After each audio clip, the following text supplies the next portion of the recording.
BJP आपके अधिकार छीनती है, हम आपको अधिकार देते हैं। हम आपसे गले लगते हैं, बीजेपी आपके ऊपर पेशाब करते हैं। बीजेपी के नेता आपके ऊपर पेशाब करते हैं और फिर वीडियो वायरल कराते हैं कि पूरा देश देखे कि बीजेपी के नेता आदिवासी पर पेशाब कर रहा है।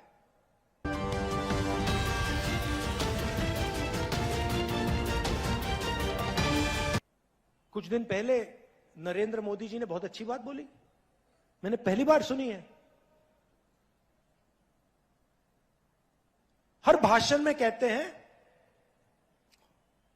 मैं ओबीसी हूं, हर भाषण में ओबीसी की बात करते हैं। और जब मैंने जाति जनगणना की बात शुरू करी, जब मैंने कहा कि जाति जनगणना होना चाहिए, कहते हैं हिंदुस्तान में कोई जाति नहीं है, हिंदुस्तान में सिर्फ एक जात है, गरीब, और कोई जाति नहीं। तो नरेंद्र मोदी जी, अगर हिंदुस्तान में एक ही जात है, उसका नाम गरीब है, तो आप अपने आप को ओबीसी क्यों कहते हो?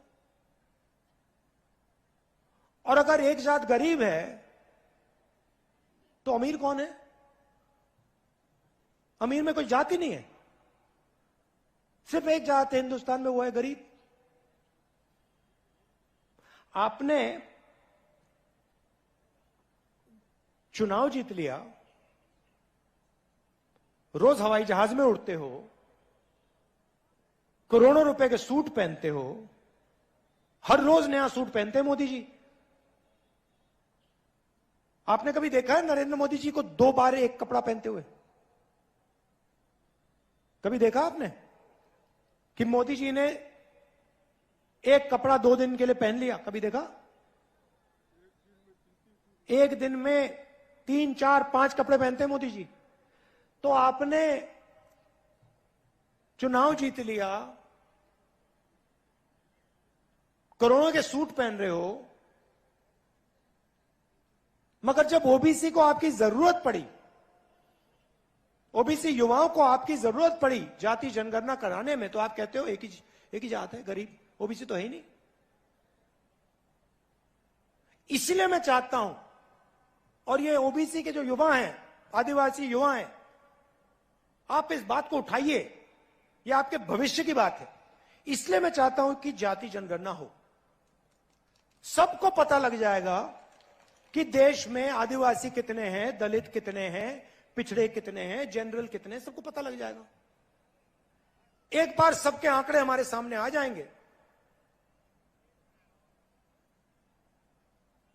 सामने होंगे, तो हम कहेंगे ठीक है भैया, अब अगर 50% आबादी है तो भागीदारी होनी चाहिए।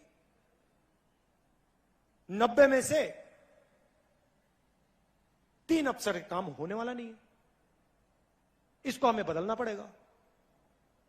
अब नरेंद्र मोदी के पास जाति जनगणना के आंकड़े पड़े हुए हैं, वो 1 सेकंड में पब्लिक को दिखा सकते हैं। हमने किया था जाति जनगणना, हमने करा जब हमारी यूपीए की सरकार थी, तो सारे आंकड़े सरकार के पास। अब हम नरेंद्र मोदी जी से कह रहे हैं भैया इनको रिलीज करिए, छत्तीसगढ़ के ओबीसी युवाओं को बता दीजिए ओबीसी की कितनी आबादी, आदिवासियों को, दलितों को बता दीजिए भैया आपकी इतनी भागीदारी होनी चाहिए। नरेंद्र मोदी नहीं बोल रहे, अब कह रहे भैया ओबीसी की तो कोई जाति नहीं होती, दलित आदिवासी तो जाति नहीं है, जात तो हिंदुस्तान में सिर्फ गरीब है। तो यहां जो ओबीसी युवा हैं, अगली बार मोदी जी आएंगे, आप उनसे पूछना, मोदी जी पहले आप कहते थे आप ओबीसी हो, अब आप कहते हो हिंदुस्तान में सिर्फ गरीब जात होती है। आप जाति जनगणना प्लीज कर दो, हमारी जो सच्चाई है, ओबीसी जात की जो सच्चाई है, वो हमें बता दो। लंबे लंबे भाषण करेंगे, 1 घंटा बोलेंगे आपको, मगर इस सवाल का जवाब नरेंद्र मोदी नहीं दे सकता। क्यों? क्योंकि रिमोट कंट्रोल अदानी के हाथ में है।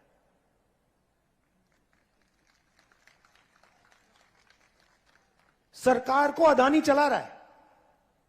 नरेंद्र मोदी का चेहरा दिखाते हैं कि छत्तीसगढ़ में जैसे हमारी सरकार आएगी ना, जात का सेंसस हम वहीं उसी दिन शुरू कर देंगे। और दिल्ली में मोदी जी करें ना करें, हर आदिवासी युवा को यह समझ जाना चाहिए, आपके भविष्य की बात है, आपके भागीदारी की बात है। मोदी जी करें ना करें मैं नहीं जानता,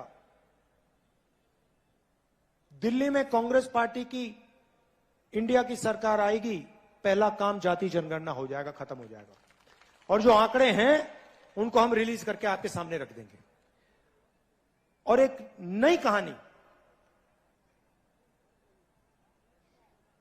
ओबीसी युवाओं के लिए, आदिवासी दलित युवाओं के लिए एक नई कहानी शुरू होगी। आज आप लोग नरेंद्र मोदी की जो पॉलिसीज है, नोटबंदी, जीएसटी, इसने जो हमारी रीढ़ की हड्डी है, हिंदुस्तान की रीढ़ की हड्डी को तोड़ दिया है।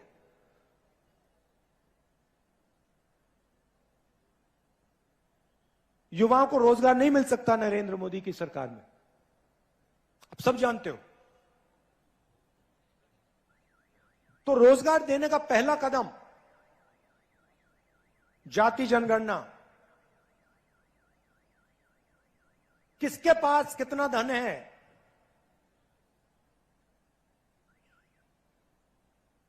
नब्बे अफसर में से ओबीसी कितने, दलित कितने, आदिवासी कितने, और क्यों, और पिछड़ों की आबादी कितनी, ये सवाल है। और इन सवाल के जवाब कांग्रेस पार्टी और मैं आपको दिलवा देंगे। बीजेपी आपसे, आपके पास आती है, झूठे वायदे कर जाती है, आपका पूरा का पूरा पैसा अदानी जी के यहां चला जाता है, आपकी जमीन, जंगल, जन झील छीन के वो ले जाते हैं, पैसा अमेरिका चला जाता है। हम आपकी पॉकेट में पैसा डालते हैं, किसान की पॉकेट में पैसा डालते हैं, मजदूर की पॉकेट में पैसा डालते हैं। वो भूल गया मैं, 7,000 रुपए मिलता है ना मजदूर को, 10,000 मिलेगा। गैस वाला भी बता देते हैं, 500 रुपए की सब्सिडी मिलेगी गैस सिलेंडर पर। अब हम चाहते हैं, देखिए सिंपल तरीके से मैं समझा देता हूं, हम चाहते हैं कि पैसा गरीब किसान, मजदूर, बेरोजगार युवा, इनके जेब में जाए, और ये इस पैसे को गांव में, शहरों में खर्च करें, और पूरी छत्तीसगढ़ की, गांव की, शहरों की अर्थव्यवस्था आगे बढ़े। वो चाहते हैं कि पूरा का पूरा पैसा अदानी जी के जेब में चले जाए। अदानी जी पैसा कहां खर्च करते हैं? अदानी जी क्या यहां पे मतलब गांव में पैसा खर्च करते हैं? नहीं, वो कर ही नहीं सकता। किसान यहां पे खर्च करेगा। हम किसान के जेब में पैसा डाल रहे हैं, मजदूर के जेब में पैसा डाल रहे हैं। किसान छोटे दुकानदार के यहां जाके माल खरीद रहा है, छोटे दुकानदार के जेब में पैसा जा रहा है। तो पूरे जो आर्थिक सिस्टम है छत्तीसगढ़ का, वो चल रहा है। जैसे ही बीजेपी की सरकार आती है, वैसे ये किसानों का पैसा बंद कर देते हैं, मजदूरों का पैसा बंद कर देते हैं, जमीन छीनने लग जाते हैं, और पूरा का पूरा फायदा अदानी जी को पहुंचाना शुरू कर देते हैं। तो निर्णय आपका है। मैं जानता हूं कि छत्तीसगढ़ में भारी बहुमत से कांग्रेस पार्टी आने वाली है। जो मैंने यहां कहा वो मैं आपके लिए पूरा करके दिखा दूंगा। धन्यवाद। जय हिंद।